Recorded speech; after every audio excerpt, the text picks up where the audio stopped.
Bismillahirrahmanirrahim. Alhamdulillahi Rabbil alamin. Wassalatu wassalamu ala sayyidina Muhammad as-sadiqil wa'dil amin. Allahumma la ilma lana illa ma 'allamtana innaka antal alimul hakim. Allahumma 'allimna ma yanfa'una wanfa'na bima 'allamtana wa zidna ilma. Wa arinal haqqa haqqan warzuqna ittiba'ah wa arinal batila batilan warzuqna ijtinabah. Waj'alna mimman yastami'una al-qawla fayattabi'una ahsana. وادخلنا برحمتك في عبادك الصالحين. أما بعد السلام عليكم ورحمة الله وبركاته. الله سبحانه وتعالى ushbu sayyidul ayyom kuni barchamizga muborak qilgan bo'lsin. Bismillahirrohmanirrohim. Payg'ambarimiz sollallohu alayhi vasallamning asri, nubuvat asri, risolat asri. Bu qanday asr edi? Har bir zamonda, har bir asrda ulug' insonlar bo'ladi. O'zini zamonasidagi odamlar orasida zikri, sha'ni ulug' bo'ladi. Unaqalar o'zini asrida 2 ta bo'lar, boring 3 ta bo'lar. Lekin sahobalarning asrida ulug' insonlar bo'lgan kabi odatda bo'lmaydi. Payg'ambarimiz sollallohu alayhi vasallamning asri, risolat asri shunday bir asr bo'ldiki, payg'ambarimiz u haqida xoyrul quruni qarni, asrlarning eng yaxshisi meni asrim dedilar. Nima uchun? Unda Muhammad Mustafa sallallohu alayhi vasallam bor bo'lganliklari uchun. Unda sahobalar bor bo'lganliklari uchun. Unda buyuk qahramonliklar sodir qilinganligi uchun. Sahobalarning har bittasi ulug' inson edi. Har bittasi qahramon edi. Buncha katta odatdagi qahramonlarning bir asrda yashashligi faqatgina Rasululloh sallallohu alayhi vasallamning asrida edi. Shuning uchun siz bilan bizga ibrat bo'lgan, namuna bo'lgan sahobalarning hayotini o'qib, o'rganib o'zimizga ibrat olishligimiz lozim va lobud bo'ladi. Sahobalar qiyomatgacha keladigan musulmonlarga ibrat, namuna bo'lgan kishilar. Biz uchun bizning tildagi kumirlar mana shu insonlar bo'ladi. Bugun qaysi sahoba haqida dars qilmoqchimiz? U Muhammad Mustafa sallallohu alayhi vasallamning sirlarining sohibi. U sahobalarning orasida fitnalar haqidagi eng bilimdon bo'lgan sahoba. U Nabiy sallallohu alayhi vasallamning jannatdagi rafiqi. U Zaki Abqori. U yomonliklar haqida payg'ambarimizdan so'rab, undan taqvo qilgan. U qalblar ahvoli haqida eng bilimdon sahoba. U Madoin amiri, Nahovand qahramoni, Kufa valisi Usmon ibn Affonga mushafni nusxalarga ko'chirib dunyoga tarqatishlik taklifini qilgan sahoba. U qiyomatgacha bo'ladigan ishlarni bilimidan xabardor bo'lgan inson. Ansor yoki muhojir bo'lishlik ixtiyori o'zini qo'liga topshirib qo'yilgan kishi. Huzayfa ibn Yamon roziyallohu anhu. Payg'ambarimiz sollallohu alayhi vasallam Madinaga Munavvaraga hijrat qilib kelganlarida Huzayfa roziyallohu anhu yosh edi. U zotga yo'liqib, "Ya Rasululloh, men muhojirmanmi yoki ansormanmi?" deb so'ragan edi. Buni deyishiga sabab bor edi. Huzayfa roziyallohu anhuning asli makkalik edi, lekin Madinada ulg'aygan edi. Huzayfa roziyallohu anhuning otasi asli makkalik, u bir kishini qatl qilib qo'yib, mana shu qasosdan, intiqomdan qochib Madinaga ko'chib ketgan edi. Endi u paytda Yasrib deb aytilardi. Madinaga bordi, Banu Abdul Ashqal urug'i bilan ittifoq tuzdi va ularning himoyasida bo'ldi. O'zini ismi Hisl edi. Madinaliklar uni Yamon deb chaqirishdi. Sababi ana shu yerda Hisl Banu Abdul Ashqal urug'i bilan shartnoma tuzdi. Uni qavmi Banu Abdul Ashqalni Yamoniylar deyshar edi. Shuning uchun ham Hislni ular bilan tuzgan shartnomasi tufayli, himoyasida yashaganligi tufayli Yamon deyishadigan bo'ldi. O'zi asli Huzayfa roziyallohu anhuning ismi Huzayfa ibn Hisl. Lekin Hisl Yamon degan ism bilan almashtirilgandan keyin Huzayfa ibn Yamon deyiladigan bo'ldi. Roziyallohu anhu. Payg'ambarimiz sollallohu alayhi vasallam Madina Munavvaraga hijrat qilib kelganlarida yosh Huzayfa u zot sollallohu alayhi vasallam oldiga kelib so'radi: "Men ansorlardanmanmi yoki muhojirlardanmi?" Rasululloh aytdilar: "In shi'ta kunta minal muhajirin va in shi'ta kunta minal ansor." Xohlasangiz muhojirlardan bo'ling, xohlasangiz ansorlardan bo'ling. Bir o'ylab ko'ringlar-da. Yer yuzi ko'rgan inson zoti orasida yashab o'tgan odamlarning eng afzallari payg'ambar anbiyolardan keyin sahobalar. Sahobalar yo muhojir bo'ldi, yo ansor bo'ldi. Demak, yer yuzida yashab o'tgan odamlarning eng afzali ansor yoki muhojir bo'ladigan bo'lsa, bu kishiga ixtiyor berilyapti. Qaysinisidan bo'lishni xohlasangiz, shunisidan bo'ling. Unda Huzayfa roziyallohu anhu aytdi, unday bo'lsa men ansorlardanman. Rasululloh aytdilar, siz ulardansiz dedi. Islomga kirishi. Huzayfa ibn Yamon roziyallohu anhu. Otasi islomga kirdi. Payg'ambarimiz sollallohu alayhi vasallamning xabarini eshitganidan keyin Makka ga bordi, kalima keltirdi, musulmon bo'ldi. Madinaga qaytib kelganidan keyin u kishi ergashib, u kishining oilasi ham islomni qabul qildi. Demak, Huzayfa roziyallohu anhu islomiy oilada ulg'aydi, islomiy oilada tarbiya topdi. Rasululloh sollallohu alayhi vasallam Madina Munavvaraga ma'lumiylar hijrat qilib keldilar. Huzayfa roziyallohu anhuning qalbi quvonchga, xursandchilikka to'ldi. U zotning majlislarini o'ziga doimiy lozim tutdi. U kishi payg'ambarimiz sollallohu alayhi vasallamning Dorul Fununini muxlis talabasiga aylandi. Bu jomiyada, bu Dorul Fununda Huzayfa roziyallohu anhu Qur'onni o'rgandi. Shariy ilmlarni o'rgandi va shular bilan bir qatorda oliy maqom insoniy fazilatlarni ham o'ziga singdirib bordi. Endi bu Dorul Fununning domlasi kim? Muhammad Mustafa sallallohu alayhi vasallam. U kishi haq yo'lida quvvatlik, hakim, nifoq va aldamchiligini yomon ko'radigan, rostgo'y va shijoatli inson bo'lib yetishdi.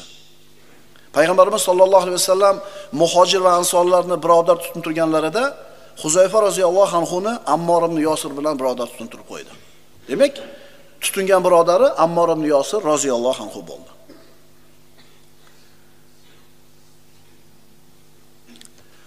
G'azotlarda ma'lumiylar hijratning 2-yilida payg'ambarimiz sollallohu alayhi vasallam Badr g'azotida qatnashdilar va bu jang, bu g'azot Yawmul Furqon, Yawmul Taqal Jam'an deb nomlandi. Haq bilan botil birinchi to'qnashgan, haq bilan botil ajragan kun bo'ldi. Bu g'azotda Huzayfa roziyallohu anhu o'zini otasi bilan ishtirok eta olmadi. Sababi ana shu Badr g'azoti bo'lishik arafasida otasi bilan Madinaning tashqarisida bo'ladi. Ana shu safardan qaytib kelayotganda Quraysh qo'shiniga duch kelib qolishadi. Payg'ambarimiz bilan jang qilgani kelayotgan Quraysh qo'shiniga duch kelib qoladi. Quraysh bularni tutib oladida, sizlar Madinaga Muhammadga yordam bergani ketyapsizlar, bizga qarshi jang qilmoqchisizlar deb turib olishdi. Ular aytishdi, yo'q, biz shundaylar Madinaga ketyapmiz. Xulosatul kalom, bizga qarshi jang qilmaysizlar, Muhammad yonida turmaysizlar sallallohu alayhi vasallam deb shu va'dasini berganidan keyin Quraysh ularni qo'yib yubordi. Muhammad alayhisalomga yordam bermaydi, Qurayshga qarshi jang qilmaydi, birinchi g'azot Badrda qatnashmaydi. Shu va'dani berib bu ota-bola payg'ambarimiz sollallohu alayhi vasallam oldiga kelishdi. Shunda Rasululloh sollallohu alayhi vasallam nima dedilar? Qaranglar, payg'ambarimiz sollallohu alayhi vasallam mushriklarga bergan va'dalarda turinglar dedilar-da, Huzayfa otasiga Badr g'azotiga chiqmaslikka ruxsat berdilar. Badr g'azotida qatnashmaganligining sababi mana shunday bo'lgan edi.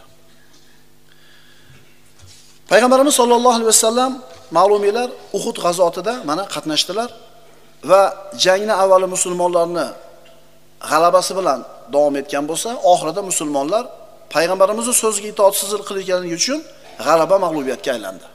Va mana shu Uhud kunida naq g'olib bo'lib turgan musulmonlar parokandalikka uchradi. Qochib ketayotgan mushriklar orqasidan quvishdi.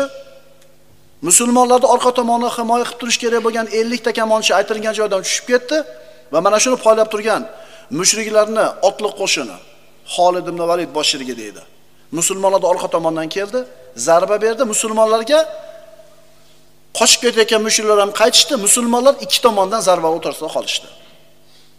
Shunda parokandalik bo'ldi. Hech kimni tanimay qoldi. Musulmonlar Huzayfa roziyallohu anhuning otasini o'zlari qatl qilib qo'yishdi. Chunki ustiga temir kiyib olgan, bir ikkinchisini tanimayapti. Boyaga favzo, parokandalik. Huzayfa roziyallohu anhu otasini musulmonlar qilishlar bilan urayotganida ularga qarab jon jahdi bilan, "Ey Allohning bandalari, meni otam" dedi, lekin ulgurmadi hech narsaga. Musulmonlar qatl qilib qo'yishdi. Endi musulmonlar qatl qildi. Huzayfa roziyallohu anhuni tutgan mavqif qanday bo'ldi? Ulardan birortasini malomat qilmadi. Alloh sizlarni mag'firat qilsin dedi. Avf qildi. Endi man qotala mu'minan mutaammidan fajazahu jahannama xolidan fiha. Kim bir mu'minni qasddan o'ldirsa, jahannamda abadiy qoladi. Endi xato qatl qilib bo'lishi mumkin. Va man qotala minkum mu'minan xatoan. Endi buni Payg'ambarimiz sollallohu alayhi vasallam xato bilan qatl qilingani uchun otasini xunini berdilar. Huzayfa roziyallohu anhu bu xunni musulmonlarga sadaqa qilib yubordilar. Va mana shu ishi tufayli Payg'ambarimiz sollallohu alayhi vasallam yana ham ko'proq yaxshi ko'rib qoldilar Huzayfa roziyallohu anhuni. Musulmonlar ham Huzayfani bu ishini, bu mardligini munosib taqdirlashdi. Hammalar alohida hurmat e'tibor qilishadigan bo'ldi. Urva aytadi, to Alloh taologa yo'liqqunicha Huzayfada o'sha narsada bir xayriyat boqiy qoldi. Ya'ni yaxshilikka erishdi mana shu kunda. Tabuk g'azotida. Hijratning 9-yilida Payg'ambarimiz sollallohu alayhi vasallam ma'lumiylar Rumga qarshi 30 ming kishilik qo'shin jamladilar va Tabukka qarab yurdilar.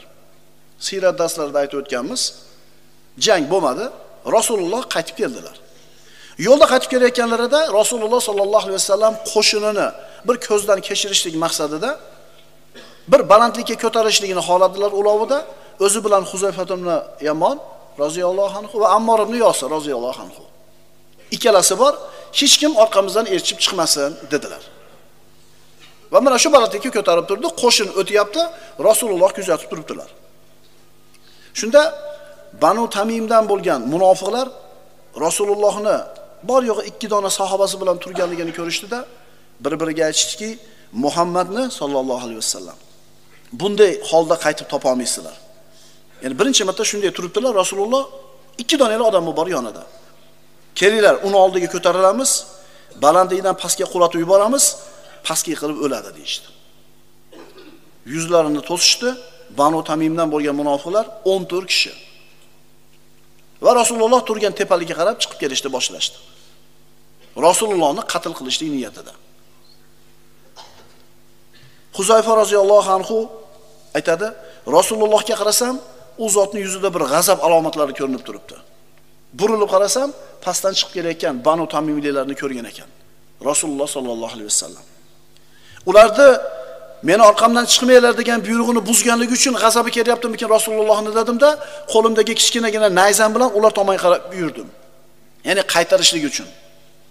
Qurol bilan kelayotganligimni ko'rib, qo'rqib qochib ketishdi. So'ngra Rasulullohning oldiga qaytib kelganimda, u zot aytdilar: "Ey Huzayfa, ularni nima qilmoqchi bo'lganligini bildingizmi?" Men yo'q dedim. Ular meni balandlikdan tushirib yuborish uchun kelishayotgan edi. Ular kimligini bildingizmi? Men yo'q dedim. Yuzini to'sib olishgan ekan, lekin otlarini alomatlariga qaraganda Banu Tamim kishilariga o'xshadi dedim. Rasululloh aytdilar: "Ey Huzayfa, ular falonchi, falonchi, falonchi." Nom-nom aytib berdilar. Rasulullohni qatl qilishlik uchun chiqib kelayotgan munofiqlar. Huzayfa roziyallohu anhu aytdiki, ularni boshqalarga borib aytaymi? Hammasini boshini uzib olib kelishsin oldingizga. Rasululloh aytdilar, "Yo'q. Odamlar Muhammad o'zini ashoblarini qatl qilyapti deyishlarini xohlamayman" dedilar, indamadilar. Mana shunday bir xatarli bo'lgan o'rinda Rasululloh sollallohu alayhi vasallam oldida Huzayfa roziyallohu anhu bor edi va ana shu munofiqlarning ismlarini ham Huzayfa roziyallohu anhuga nom-nom aytib berdilar. Shuning uchun sahobalar Rasulullohning vafotidan keyin bironta bir kishi o'lsa, sahobalar qarashar edi. Huzayfa boryaptimi, bormayaptimi janozaga? Chunki munofiqlarning atlarini aytib bergandi Rasululloh. Nafaqat bu Banu Tamimlik, balki Madinadagi munofiqlarni ham kimligini Huzayfa roziyallohu anhu aytib bergan edilar. Agar besabab bormayotgan bo'lsa janozasiga, sahobalarning ayrimlari bormay qo'yishaveradi. Hatto Umar ibn Hattob ham shunday qilardi, roziyallohu anhu majma'in.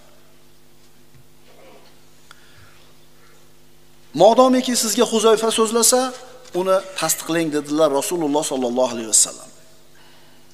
Huzayfa roziyallohu anhu dan rivoyat qilinadi. Rasululloh mana shu o'lim kasaliga chalingan paytida Huzayfa roziyallohu anhu kelib aytdiki: "Ya Rasululloh, xalifa tayinlab qo'ysangiz bo'lar edi." Payg'ambarimiz aytdilar: agar sizlarga xalifa tayin qilsam-u, siz unga osiy bo'lsangiz, albatta azoblanasiz sizlar. Ammo sizga Huzayfa so'zlasa, uni tasdiqlang. Huzayfa bir narsani gapirsa, ishoninglar gapiga. Modomiki Abdulloh sizga o'qitsa, uni o'qing. Abdulloh ibn Mas'ud. Huzayfa roziyallohu anhu bir narsani gapirsa, tasdiqlab ishoninglar. Abdulloh ibn Mas'ud Qur'on o'qitsa, o'qinglar. Ya'ni payg'ambarimiz sahobalardan tanlab aytayotgan ikkita sahobani bittasi kim bo'lyapti? Huzayfa roziyallohu anhu. Sahobalarning har bittasi fazilat egasi. Har bittasi ulug' inson. Har bittasining o'zining fazilati bor. Abu Bakr Siddiq, Umar ibn Xattob, Usmon ibn Affon, Ali ibn Abi Talib, bu sahobalarning hammasi ulug' insonlar. Har bittasining o'ziga yarasha xususiyati, fazilati bor. Ammo Huzayfa roziyallohu anhuga payg'ambarimiz shunday bir narsani bildirdilarki, bu sahobalarning birontasiga bildirmagandilar. Bu hozir aytib o'tganimizdek, Madinadagi munofiqlarning kim ekanligi. Biz payg'ambarimiz sollallohu alayhi vasallamdan juda ko'p narsani o'rganishimiz kerak, birodarlar. U zot zo'r savdogar edilar. Zo'r ota edilar. Zo'r do'st edilar. Zo'r qo'mondon edilar, zo'r rahbar edilar. Aytamiz-ku, xulqlar nechta bo'lsa, hammasida payg'ambarimiz yaxshi xulqlar nechta bo'lsa, hammasida Rasululloh 100% edilar. Biz bittamiz shijoatimiz 100, lekin g'azabimizni tiyishimiz 50. Bittamiz saxovatimiz 30, lekin tilimizni tiyishimiz 0. Ya'ni hammamizda yaxshi fazilat bor, qaysidir darajada. Hech qaysi komil emas. Ammo payg'ambarimiz sollallohu alayhi vasallam har bir ishda komil inson bo'lganlar. Va innaka la ala xuluqin azim. Albatta siz buyuk xulq ustidadirsiz. Rasululloh sollallohu alayhi vasallam komil inson edilar. Rahbar sifatida ham komil edilar.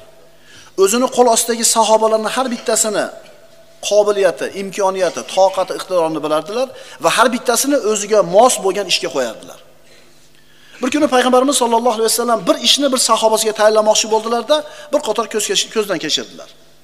Palonchi degan takliflar qilindi, payg'ambarimiz qabul qilmadilar. Mana shu ishga Huzayfa roziyallohu anhu tanladilar. Bu nima edi? Bu qaysi ish edi? Bu qaysi ish edi Abu Bakr yoki Umar ibn Xattobga berilmagan ish? Munofiqlarning ishini kuzatib yurishlik. Munofiqlarning ishini kuzatib yurishlik islom va musulmonlarga zarar yetkazib qo'ymasligi uchun. Huzayfa roziyallohu anhu da payg'ambarimiz sollallohu alayhi vasallam 3 ta xususiyatni ko'rdilar. Birinchisi o'tkir aqlli edi. O'tkir aql egasi edi. Xushyor edi, zehnli edi, tez fikr qilar edi. Tez fikr qiladigan, tez yechim, tez qaror qabul qilish kerak bo'lgan o'rinda u kishi juda ham mohir edi. Demak, birinchi xususiyati xushyor edi, zehnli edi, o'tkir aqlli edi. Ikkinchisi ichki his. Xuddi sezdimda shuna bo'lishini deysiz-ku. Intuitsiya bo'lgan ekan, ya'ni ichki hissi juda ham kuchli bo'lgan va juda topqir bo'lgan. Uchinchisi, bu kishida sir saqlay olishlik bo'lgan ekan. Endi ajab bo'lsin, bizning zamonimizda shu narsa ham bora-bora kamayib boryapti. Birovga sir deb aytdingizmi, ishonavering, tarqaydi u. Birodar, shu sir, shu birovga aytmading, to'shni biling, tarqaydi u. Undan ko'ra to'g'ri gapirib qo'ysangiz, ehtimol esdan chiqib ketishi mumkin edi. Ammo birovga aytmang desangiz, bu nima deb tushunadi buni? Yana shunaqaki, eshitdingizmi deydi, maza qiladi. Lekin siringizni fosh qilib, birovga bildirganidan yangilik olib keldida, o'zi sizga birov bir gap gapirib omonat dedimi yoki sir dedimi, tamom. O'zi shunaqa deyishi ham shart emas. Gapirayotib turib ikki tomonga qarab qo'ydimi? Bo'ldi, shu omonat bo'ladi, shu sir bo'ladi. Demak, 3 ta xususiyatni aytdik.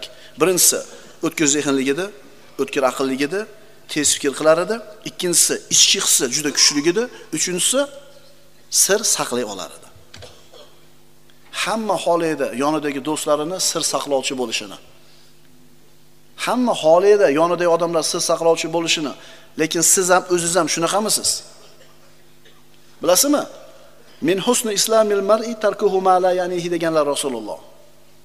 Kishi o'zi uchun muhim bo'lmagan narsalardan o'zini olib qochayotganligi islomini chiroyli ekanligidandir. Ya'ni islomi chiroyli bo'lgan musulmon nima qilavermaydi? Bunini harakatga qo'ymaydi. Endi bunini harakatga qo'ymagandan keyin lishni informatsiya ham yo'q. Sotib qo'ygan hech narsa qanday ma'lumot ham yo'q. Menga kerakmi degan savol bor, bilasizlarmi?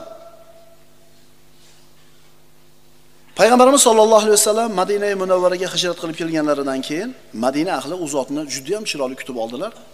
Lekin mana shu Madina ahli orasida munofiqlar paydo bo'ldi. Munofiq kim? Munofiq qalbidagi narsani berkitgan kishi. O'zini qalbida bo'lmagan narsani zohirida ko'rsata olgan kishi. Munofiqning xatari ulkanroqmi, kofirnimi? Munofiqni. Chunki kofirning ishi tushunarli. U kofir, undan ehtiyot bo'lib turasiz, bu dushman, ammo munofiqning ishi o'ta xatarlik. Chunki ko'rinishi musulmon, qilayotgan ishlari, gapirayotgan gaplari bari musulmondiki, undan xotirjam bo'lib qolasiz, oqibatda musulmonlarga, islomga zarar olib kelib qo'yishi mumkin. Payg'ambarimiz Huzayfa roziyallohu anhu mana shu xususiyatlarni ko'rdilar, xushyorligi, sir saqlay olishi. Shuning uchun u sahobasiga Madinadagi munofiqlarning ismlarini aytib berdilar. Rasulullohga Alloh bildirgandi. Kimlarning munofiq ekanligini. Shu o'rinda avvalam aytganman, qaytarib qo'yaman. Rasulullohga Madinadagi munofiqlarning kimligini Alloh bildirgan edi azza va jalla. Shuning uchun Rasululloh aytib berdilar. Endi biz falonchi munofiq devormaylik.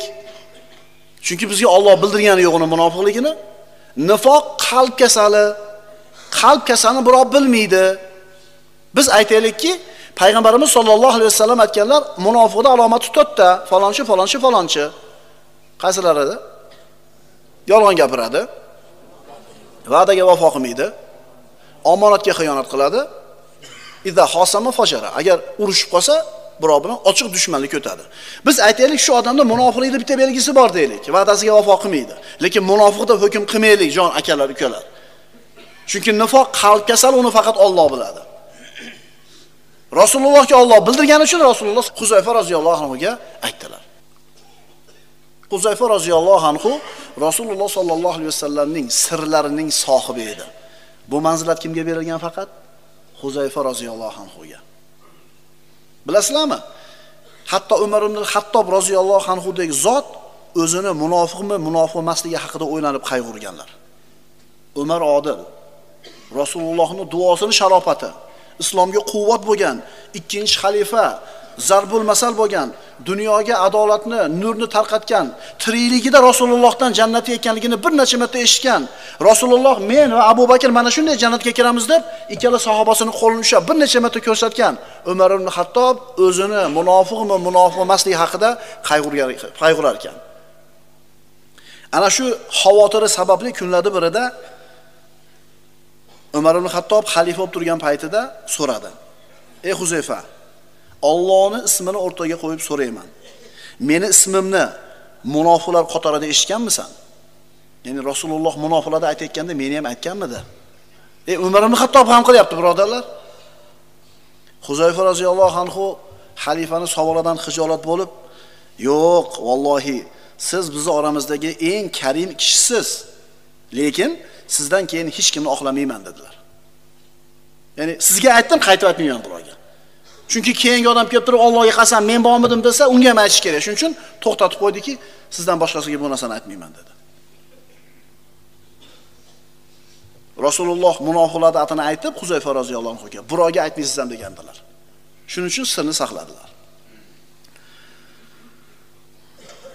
Imom Muslim Ammor ibn Yosir roziyallohu anhudan rivoyat qiladilar. Huzayfa roziyallohu anhu Ammorga dedi. Huzayfa roziyallohu anhu aytayaptiki, Rasululloh sollallohu alayhi vasallam menga sahobalarim ichida 12 ta munofiq bor. Ulardan 8 tasi tuya ignaning teshigidan o'tmagunicha jannatga kirmaslar dedi. Ya'ni sahobaman deb yuradi. Sahoba deyiladi, lekin munofiq. Mana ana shu xabarlarni, ana shu sirlarni eshitganidan keyin Huzayfa roziyallohu anhu Rasulullohning sirlarining sohibi degan laqabni oldi. Umar ibn Xattob xalifa bo'lib turgan davrda so'radiki, men qo'ygan omillarning ichida birorta munofiq bormi? Ya'ni viloyatga yuborgan valilarimdan birortasini. Bitta dedi Huzayfa. Kim dedi? Kimligini aytmayman dedi. Ammo Umar ibn Xattob ham o'ta xushyor, zaki, daho odamlardan bo'lgan, o'zi topdi va uni ishdan bo'shatdi. Dengiz mavjudek mavjlanadigan fitnalar. Mana shu haqidagi hadisni ham Huzayfa roziyallohu anhu bilar edi. Imom Buxoriy, Muslim, Termiziylar Huzayfa roziyallohu anhudan rivoyat qiladilar. Umar ibn Xattob dedi: Rasulullohning fitna haqidagi hadislarini kim yoddan biladi? Fitna haqida aytilgan hadis kim yoddan biladi? Huzayfa aytadi: Men u zotning kishining ahlidagi, molidagi va qo'shnisidagi fitnasini namoz, roza va sadaqa yuvib yuboradi deganini eshitganman. Ya'ni qilayotgan amallari shu fitnalarni yuvib tashlaydi. Xalifa aytdi: Men buni so'rayotganim yo'q. Dengizning mavjlaridek mavjlanadigan, dengizdek to'lqinlanib keladigan fitna haqida so'rayapman. Huzayfa roziyallohu anhu u fitnalarning ro'parasida yopilgan bitta eshik bor deb javob berdi. Xalifa so'radi: "U eshik ochiladimi, sindiriladimi?" Huzayfa aytdi roziyallohu anhu: "Sindiriladi." Xalifa aytdi: "Unday bo'lsa, qiyomat kunigacha yopilmas ekan-da" dedi. Bu eshik Umar ibn Xattob edi. Keyin mana tobiinlardan Masruq aytadi: "U eshikni kim ekanligini Umar bilarmidi?" deb Huzayfadan so'rashdi. Umar ibn Xattob fitnalarni to'sib turgan eshik edi. Bu eshik ochiladimi, ya'ni fitnalarga yengilib qoladimi yoki sindiriladimi, o'ldiriladimi deb so'raganida sindiriladi deb javob berdi Huzayfa. Huzayfa aytdi: "Ha, tongdan oldin tun bo'lishini bilgandek bilar edi." Umar ibn Xattob qatl qilindi, fitnalarga eshik ochildi. Umar ibn Xattob tirik edi, fitnalar hammasi yopiq edi. Mana shu fitnalar birodarlar hali-haligacha davom etib kelyapti bu ummatning boshida. Hammasini ati bitta, hammasini mohiyati bitta, lekin formasi, ko'rinishi, nomlanishi har xil. Musulmonlarda bo'linishi, firqa-firqalarga bo'linishi, mazhab kerak emas, kerak deyotganligi mana shu bo'linish ekanlar. Bu ummat mazhab bilan yashab keldi, 1000 yildan ortiq muddat tekis kelyaptik, tekis ketaveramiz. Kerak emas deyotganlar shu fitnani qilayotganlar, faqat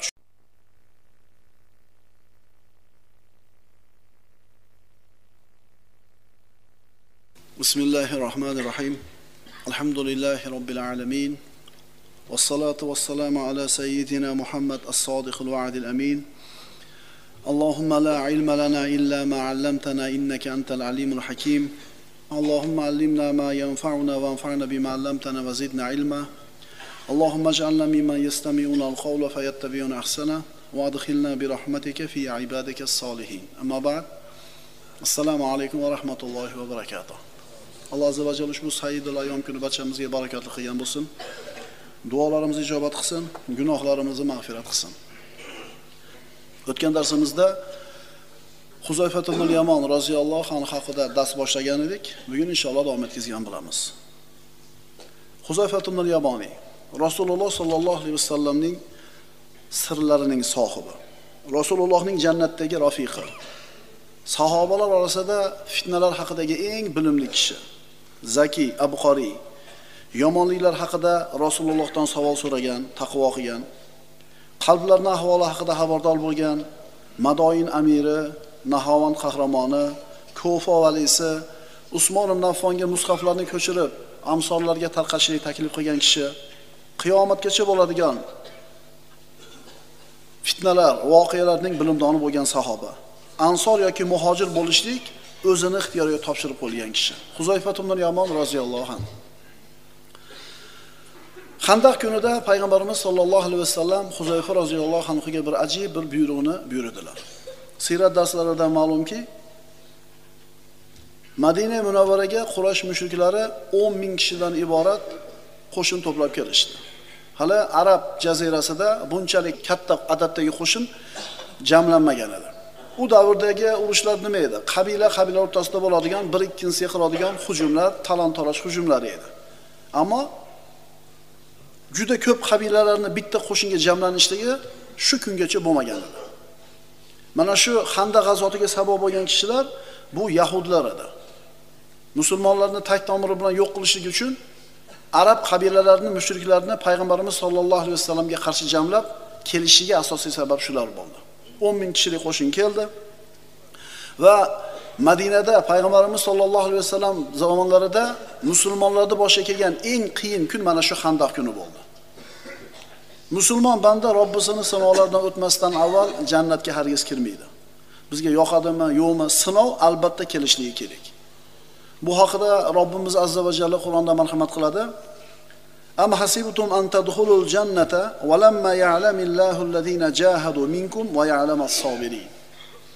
Ey mu'minlar, sizlarning ishingizda kim haq yo'lda kurashgan u, kim sabr toqat qilganini mutlaq bilmay turib jannatga kiramiz deb o'yladingizmi?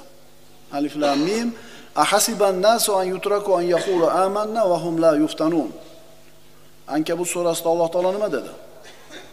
Odamlar iymon keltirdik deyishlari bilangina imtihon qilinmagan hollarida o'z holiga tashlab qo'yilishlarini o'yladilarmi? Ya'ni iymon keltirdim desanglar bo'ldi, jannatga kirding degan emas. Albatta sinov, imtihon keladi.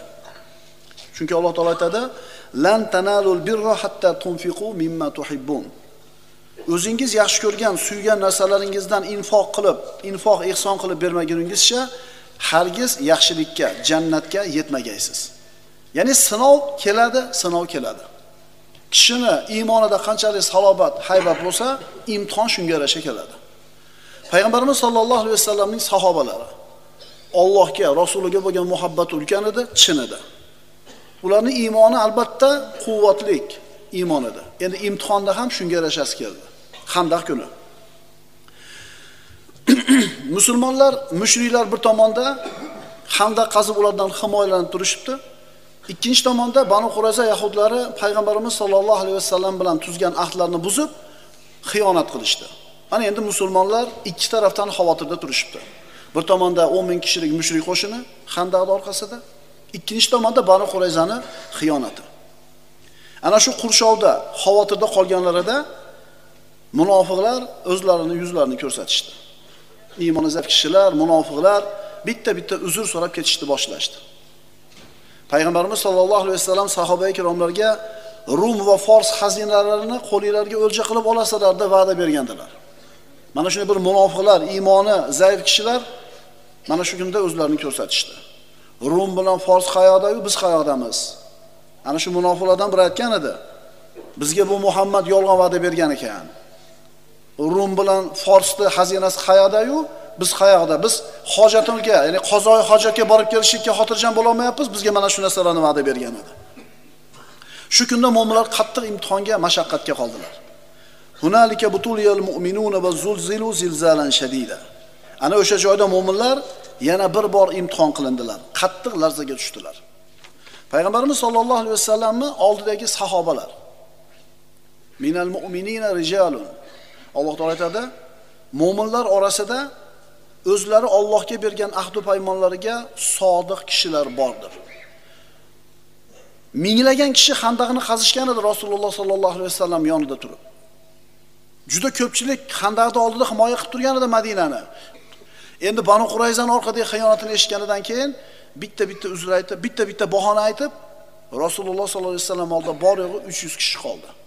Mana ana shu Alloh taolo maqtagan mu'minlarning ichida ahdida turgan kishilar bor. Mana o'shalar. Mu'minlarning ichida erkaklari bor edi. Payg'ambarimiz sollallohu alayhi vasallam qoid, rahbar. U zot sollallohu alayhi vasallam to'g'ri qarorlarni, to'g'ri yechimlarni qabul qilishligi kerak. Shuning uchun ana shu kunga mushriklarning holati, umuman shu atrofda bo'layotgan ishlar haqida to'g'ri ma'lumot kerak u zotga. U zot sollallohu alayhi vasallamga kelayotgan xabarlar, ma'lumotlar uzuq yuluq edi. Rasululloh dushmanning ichiga bir kishini yuborib xabar olib kelishligini xohladi. Endi bu o'ta xatarli ish edi. Shuning uchun u yerga borish kerak bo'lgan o'ta xushyor, aqlli, tez fikr qiladigan odam bo'lishi kerak. Payg'ambarimiz sollallohu alayhi vasallam kimni yubordi? Bu qissani Huzayfa roziyallohu anhu o'zidan eshitamiz. Huzayfa roziyallohu anhu aytadi: ana shu kechada saf tortib o'tirar edik. Abu Sufyon Makka mushriklari bilan bizdan yuqori tarafda, Banu Qurayza yahudlari esa quyi tarafda edilar. Shuning uchun ayollarimiz va bolalarimiz haqida xavotir olib turgan edik. Bu kecha qattiq zulmatli edi. Shamoli qattiq bo'ldi, sovuq qattiq bo'ldi. Shamolning ovozi xuddi chaqmoqning ovozidek eshitilar edi. Tun shunday qorong'i ediki, biz barmog'imizni ko'rishga ham qodir bo'lmas edik. Bu Alloh taoloning o'zini tuzgan rejasi edi. Munofiqlar Rasulullohdan izn so'rashni boshlashdi. Uyimizda mushkillar chiqib qoldi, yana bittasi xotinim tug'adigan bo'lib qoluvdi, yana bittasi uyimizni devorli qilib tushganida, xullas bahonalar. Mana shu holatni bayon qilib Alloh taolo aytadi: Inna buyutana awra wa ma hiya bi awra in yuriduna illa firara. Ana shu munofiqlardan birining so'zini aytadi Alloh taolo.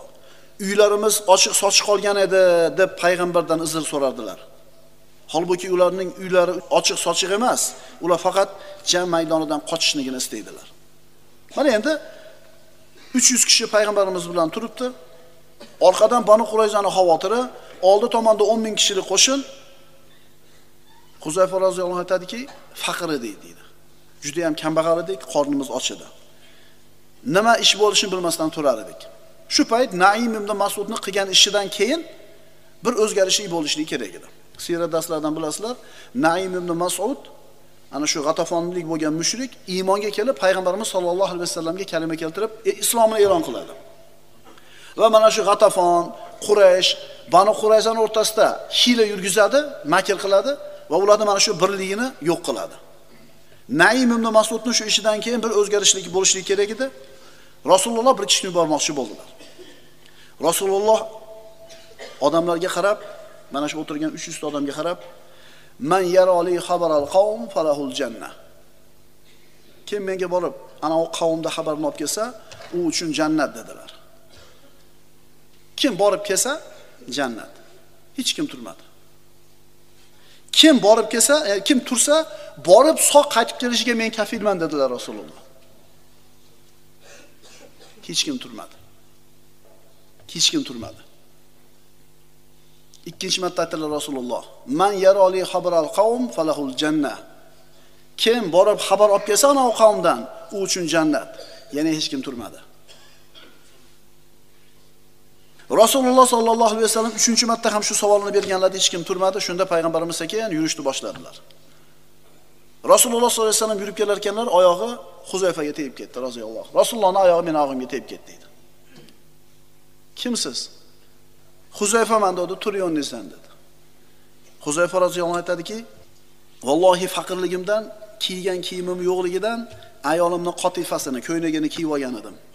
Bu ko'ylak tizzamgacha yetardi" dedi. Faqirlik shu darajada ustiga kiyadigan kiyimi ham yo'q. Keyinchi bu sahobalarning qo'liga Rasululloh va'da qilganlaridek Fors, Rum xazinalari oqib keldi. To'lib ketdi dunyo. Yo'qligida sobit turgan sahobalar iymonida dunyo oqib kelganda ham sobit tura oladi. Rasululloh aytdilar: "Ey Huzayfa, ularning xabarini bilib keling va shundan boshqa hech narsa qilmasdan qaytib keling." Mana endi buyrug'i bo'ldi, endi turish kerak endi. Ixtiyoriy hech kim ulamadi. Endi Rasululloh buyurdilar, endi turib yurdi. Rasululloh sollallohu alayhi vasallam Huzayfa roziyallohu anhu jilishiga duo qildilar. Allohumma mahfazhu min bayni yadayhi va min xalfihi va an yaminihi va an shimalihi va min fawqihi va min tahtihi. Parvardigor, uni oldidan ham ortidan ham, o'ngi so'li osti ustidan himoyangga olgin, panohingga olgin. Rasulullohning duosi ijobat sallallohu alayhi vasallam. Huzayfa roziyallohu anhu aytadi, birinchi qadamni qo'yishim bilan subhanalloh. Qornimdagi ochlik ham ketdi. Soqatish ham ketdi. Qalbimdagi qo'rquv ham ketdi dedi. Handaqqa tushdim, ular tomonga o'tib ketdim dedi. Huzayfa roziyallohu anhu aytadi, ularni askargohiga, muaskariga yetib kelganda, u yerdagi holatni ko'rib aytdimki, bizga yetgan shamol hech narsa emas ekan. Shamol shunday qattiq esyapti-ku u tomonda, bizdan ham qattiqroq qozonlarni to'ntargan, chodirlarni uchirgan, o'tlarni o'chirayotgan. Mushriklar mana shu narsalar bilan ovora edi. Ularni ana shu muaskariga, askargohining o'rtasi yoqib bo'lgan katta bir gulxanga ko'zim tushdi. Qarasam bir kishi o'tga orqasini qilib isinib turgan ekan. Abu Sufyon. Ana shu 10 ming kishilik qo'shinining amiri Abu Sufyon ibn Harb. Agar kamondan o'q otib uni o'ldirmoqchi bo'lsam, o'rtamizda hech qanday to'siq yo'q edi. Lekin Rasululloh sollallohu alayhi vasallamni hech narsa qilmasdan qaytib keling degan so'zini esladimda, bu fikrimdan qaytdim. Abu Sufyon odamlarni o'ziga chaqirdi. Ilayya. 45 kun turishganida qamal qilib musulmonlarni hech narsa qilisha olmayotdi. Haligi qamal qilinayotganlar qiylanganida qamal qilayotganlar ham qiylanadi. Odamlar yig'ilib kelishdi. Men ham yuzimni to'stimda ular orasiga kirib o'tirdim.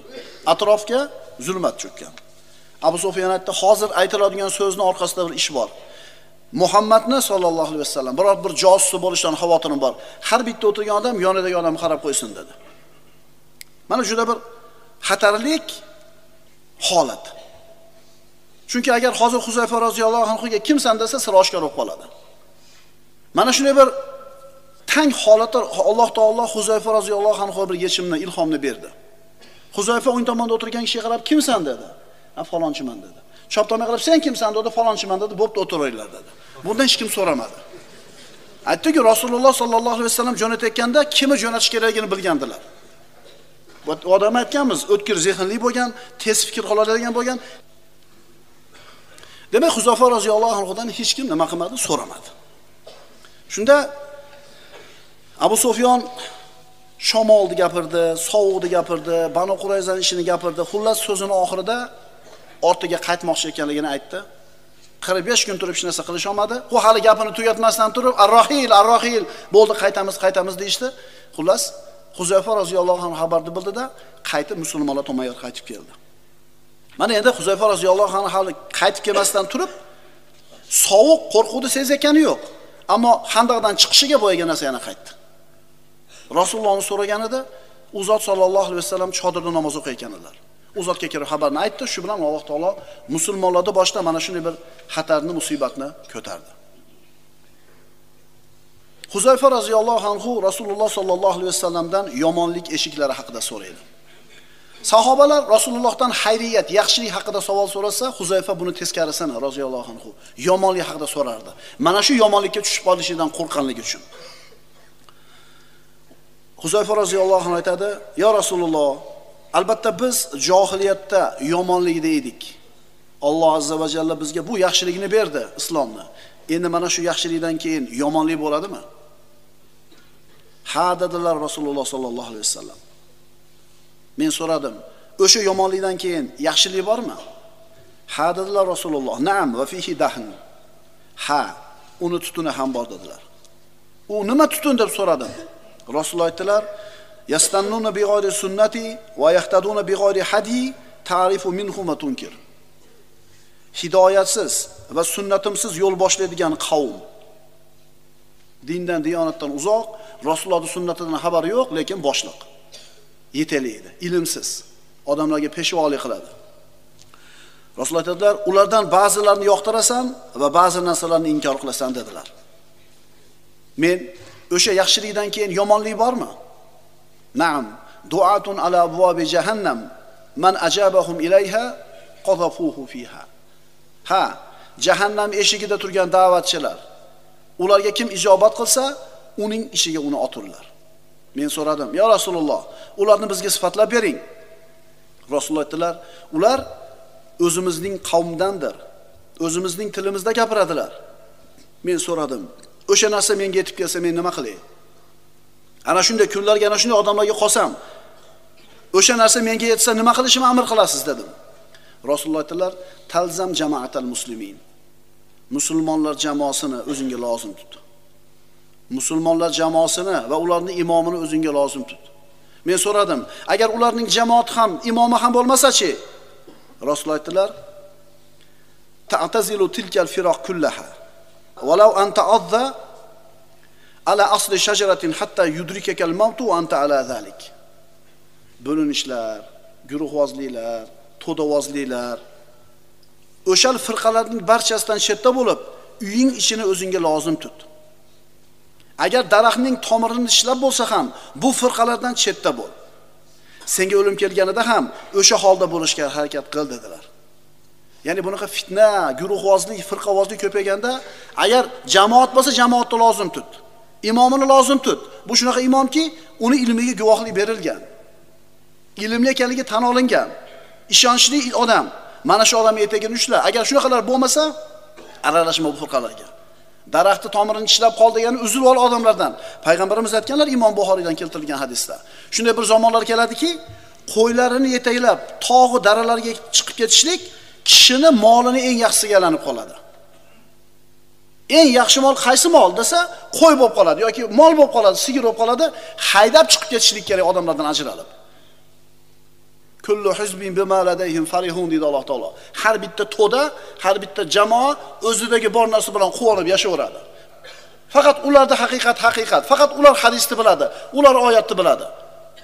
Biz to'g'rimiz, boshqalar ham to'g'ri bo'lishi mumkin demaydi. Faqat biz to'g'rimiz deydi. Ve sıradan burungilar nima bo'ldi unda? Musulmonlarni hozir parcha-parcha qilayotgan, musulmonning birligini yo'q qilayotgan, musulmonning qalbini ezayotgan narsa ham shu bo'lyapti. Guruhvoz bo'lib ketdik. Guruhvoz bo'lib ketdik. Yana bir hadis o'qiymiz. An Huzayfa roziyallohu anhu qala haddathana Rasululloh sallallohu alayhi vasallam hadithayn. Qad ra'aytu ahaduhuma wa ana antazilu al-akhar. Sahihaynda keltirilgan bu hadis. Rasululloh aytadilar, Rasululloh Huzayfa roziyallohu aytadi, Rasululloh bizga ikkita hadis aytdilar. Bittasini ko'rdim, ikkinchisiga intizor bo'lib turibman. Ya'ni bittasi bo'ldi, ikkinchisi endi bo'ladi. Rasululloh aytdilar, annal amanata nazalat fi jazri qulubi rijal. U zot bizga omonat inson qalbining aslini nozil bo'lganini, so'ngra uni Qur'ondan va sunnatdan o'rganganlarning haqida hadis aytdilar. Ya'ni insonlarda tabiati omonatdorlik bo'ladi. Keyin Qur'on keldi, sunnat keldi, yana o'rganishdi. Va u zot bizga uni ko'tarilish haqida hadis aytib, kishi bir uxlasa, omonat uning qalbidan changallab olinadi. Uning izi xuddi qora nuqtaning izi kabi bo'lib qoladi. Keyin yana bir uxlasa, yana changallab olinadi. Uning izi xuddi qavariqning izi kabi bo'lib qoladi. So'ng oyog'ingga do'malab tushib ketgan cho'g'dan chiqqan pufakka o'xshaydi. Shishib turadi-yu, ichida hech narsa bo'lmaydi. Oxir zamonga borganda Alloh taolo odamlardan omonatdorlikni olib qo'yadi degani. Ya'ni cho'g' tushib ketdi oyog'ingizga, kuyib porsin bo'lib ishib chiqdi. Shu ko'pikka o'xshab, iymoni borga o'xshab turaveradi-yu, lekin aslida iymonining quvvati bo'lmaydi. Rasululloh davom etdilar. Odamlar savdo sotiq qiladilar, ammo ularning ishida omonatni ado qiladigan birortasi ham yo'qdek.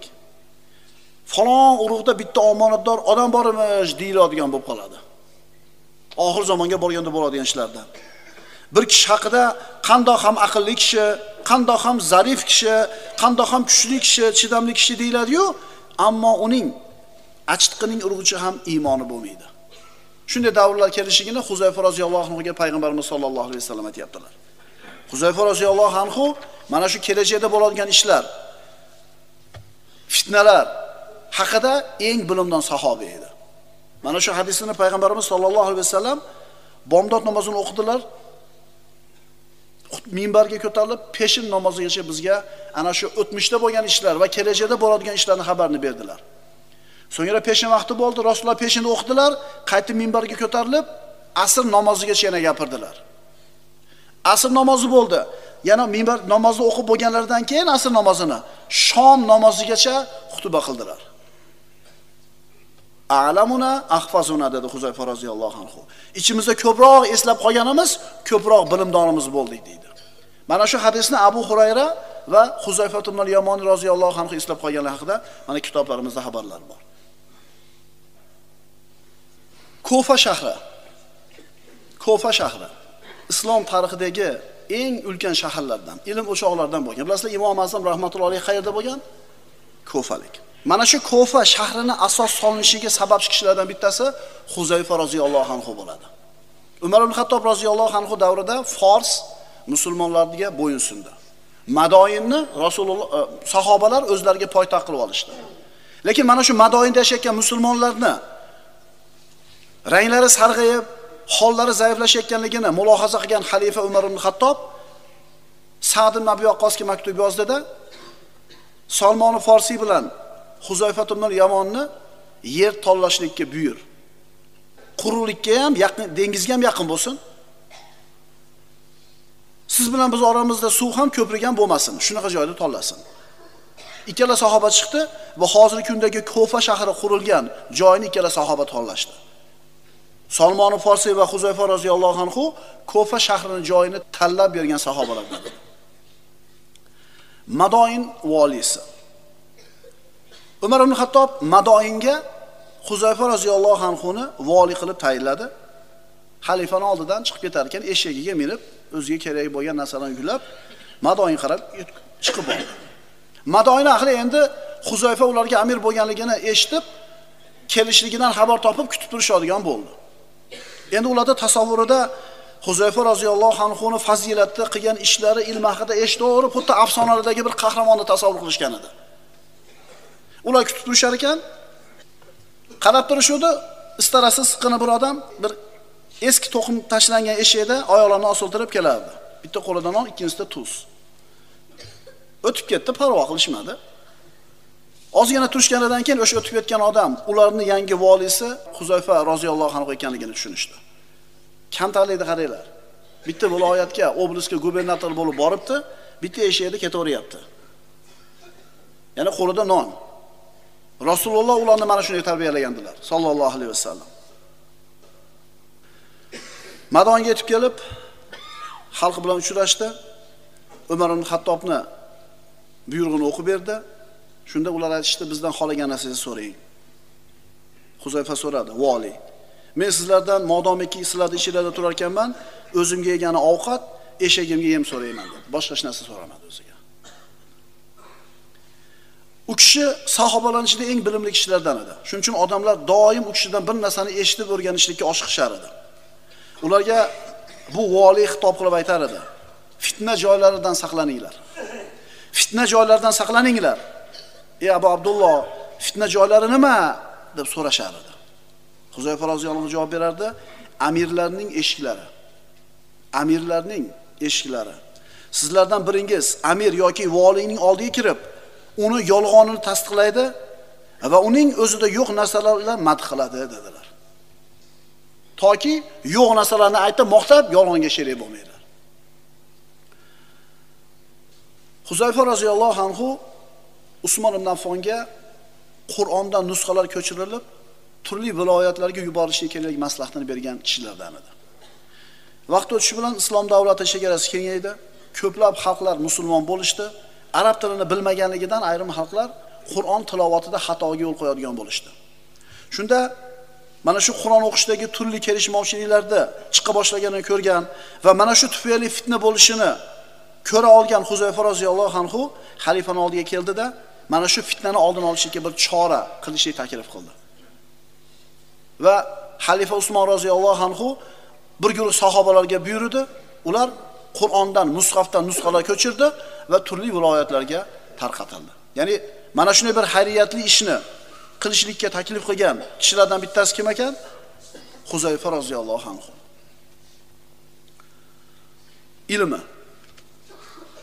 Ilmi.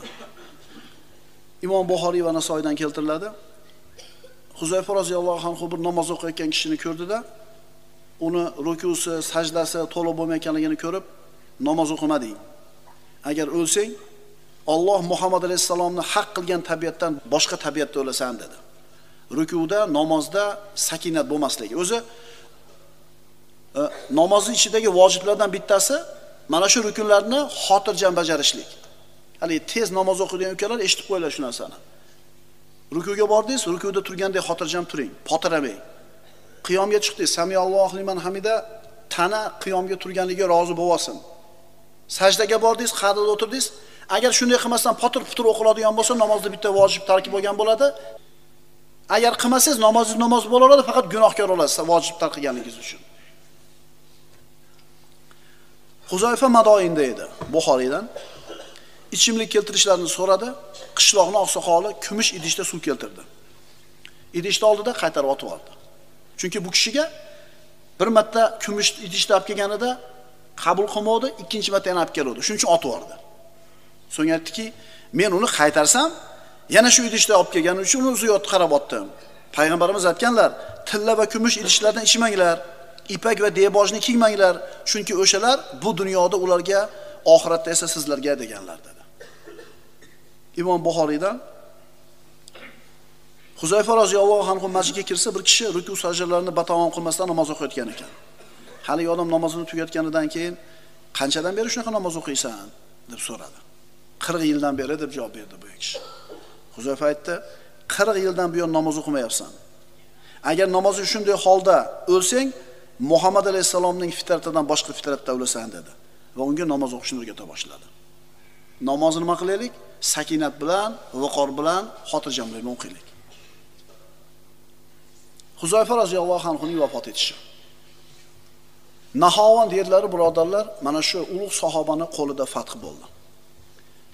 Hijratning 36-yili Madon shahri. Bu yerga Usmon ibn Affon roziyallohu anhuning shahid bo'lgani haqida xabar keldi. Imom Buxoriy Xolid Robiydan Huzayfa og'irlashib qolganida uni ziyoratiga odamlar kelishdi.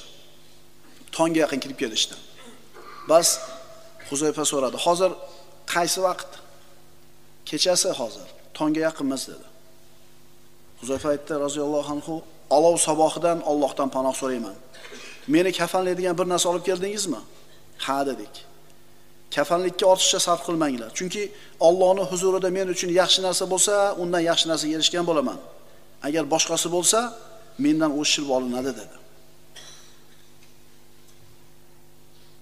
Ana shu kirganlardan ba'zilari so'radi: "Nimani istaysiz?"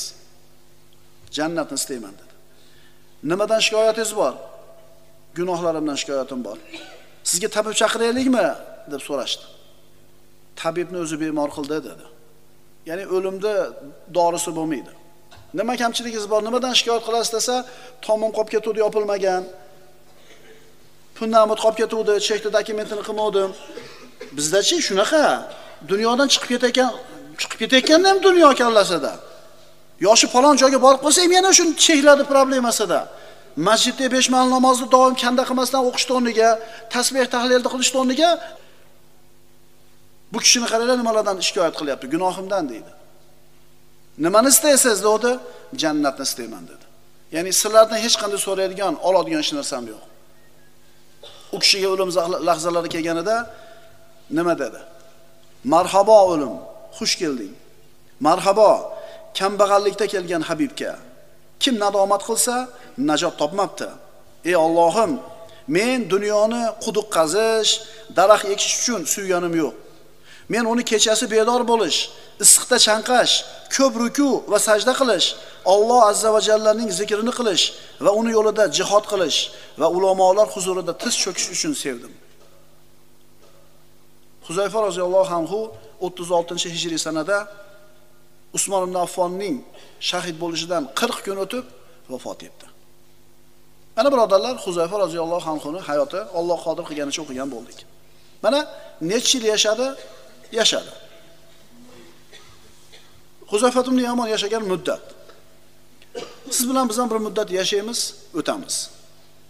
Siz bilan bizni hayotimizni ham qadr qiymati bo'ladi. Kishini hayotini qadr qiymati nima bilan o'lchanadi? Nima bilan? Topgan dunyosi bilanmi? Solgan imorati bilanmi? Yo'q. Chunki Alloh taoloning huzuriga borganda bularda birontasiga qaralmaydi. Kishini umrini qadr qiymati qilgan savobli amallari bilan belgilanadi. Haqiqiy umringiz qilib o'tgan solih amallaringiz. Qilib o'tgan amalimiz qanchalar ulug' bo'lsa, Alloh taoloning huzurida topadigan manzilatimiz ham ulug' bo'ladi, birodarlar. Yana mana shu solih amalni qilish qancha qiyin bo'lgan bo'lsa, lekin qilgan bo'lsangiz, ajri shunga yarasha bo'ladi. Bu savobli ishni qilaman desangiz, to'siqlar qancha ko'p bo'lgan bo'lsa, shu to'siqlarni yengib qilgan bo'lsangiz, ajri shunga yarasha bo'ladi. Biz ham ertaga Alloh taoloning huzuriga boramiz. Nimamiz bilan Alloh taologa yo'liqamiz, birodarlar? Sadaqamiz bormi? Nafl ro'zalarimiz bormi? Qiyomul layl bormi? Nima bor? Huzayfa ibn Yamon roziyallohu anhuning bir zo'r gapini aytib o'taylik. Aytar ekanki, oralaringizda oxiratni deb dunyoni tashlab qo'yganingiz ham yaxshi emas. Dunyoni deb oxiratni tashlab qo'yganlaringiz ham yaxshi emas. Oralaringiz yaxshilaringiz unisidan ham olgani, bunisidan ham olgani. Oxiratni deb dunyodan voz kechmaymiz. Oxiratni deb dunyodan voz kechmaymiz.